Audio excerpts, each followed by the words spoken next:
पूतना आई बन सुकुमारी, गोकुल की गलियों में, हृदय में छल, मुख पर ममता, विष भरा स्तनों में। देख कन्हैया मुस्कुराता पालने में नन्हा सा, ममता की माया फैलाकर उसने गोद उठाया था।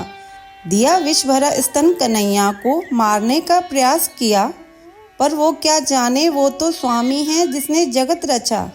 कन्हैया ने ममता मानी, पिया विष अमृत समझ, पूतना की सारी शक्ति हर ली खेल खेल में सहज। छल का अंत हुआ वहीं पूतना का भी उद्धार हुआ, प्रभु की लीला अपरंपार, प्रेम में संसार बंधा। यशोदा भागी आई दौड़कर, देखा कन्हैया मुस्कुराए, गोद में भरकर अपने नंदलाला आंसू यशोदा बहाए। ममता के बंधन में बंधे जग के आधार बने बाल, पूतना को भी दिया मोक्ष, दीन बंधु हैं श्री कृष्ण लाल।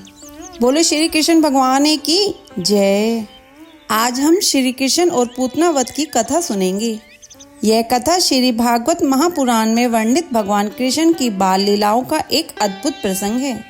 यह केवल एक राक्षसी के वध की घटना नहीं, बल्कि यह दर्शाती है कि भगवान अपनी दिव्यता और करुणा से अपने भक्तों को किस प्रकार बंधन और भय से मुक्त करते हैं।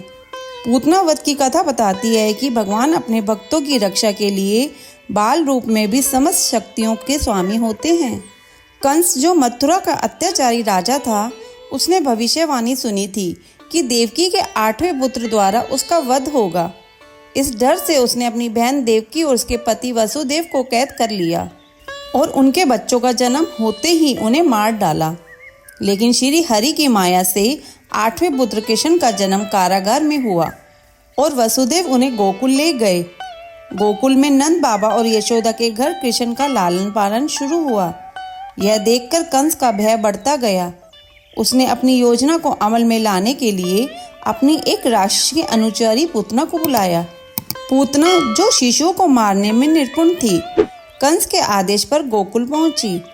वह मायावी शक्तियों से युक्त थी और किसी भी रूप में प्रकट हो सकती थी। उसने सुंदर स्त्री का रूप धारण किया और गोकुल की गलियों में प्रवेश किया। उसका चेहरा इतना मोहक था कि गांव के लोग उसे देखकर मोहित हो गए। किसी को भी यह आभास नहीं हुआ कि यह सुंदर स्त्री वास्तव में एक राक्षसी है। गोकुल वासियों ने उसे कृष्ण के घर जाने से नहीं रोका। वह नंद बाबा के आंगन में पहुंची, जहां कृष्ण पालने में लेटे हुए थे। यशोदा और अन्य गोकुलवासी उसके रूप, व्यवहार और मधुर वाणी से प्रभावित हो गए। पूतना ने धीरे धीरे पालने के पास जाकर कृष्ण को गोद में उठा लिया।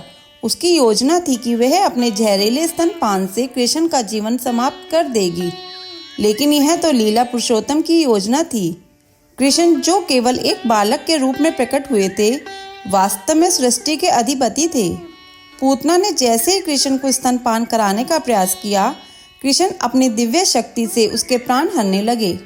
जैसे ही कृष्ण ने अपना प्रभाव दिखाना शुरू किया, पूतना का असली रूप सामने आने लगा। उसकी सुंदरता गायब हो गई और एक विकराल राक्षसी के रूप में परिवर्तित हो गई। वह दर्द से चीखने लगी और पूरा गोकुल उसकी चीखों से गूंज उठा। उसका विशाल शरीर धरती पर गिर गया और उसका अंत हो गया। उसका रूप इतना भयानक था कि गोकुलवासी भयभीत हो गए। लेकिन जब उन्होंने देखा कि छोटा बालक कृष्ण पूरी तरह सुरक्षित और मुस्कुराते हुए पालने में खेल रहे हैं, तो उनकी भक्ति और प्रेम और भी बढ़ गया। पूतना की चीखें सुनकर यशोदा दौड़ती हुई कृष्ण के पास पहुंची। जब उन्होंने देखा कि कृष्ण सुरक्षित है, तो उनकी आंखों में आंसू बहने लगे। उन्होंने कृष्ण को अपनी गोद में उठाकर कसकर अपने हृदय से लगा लिया।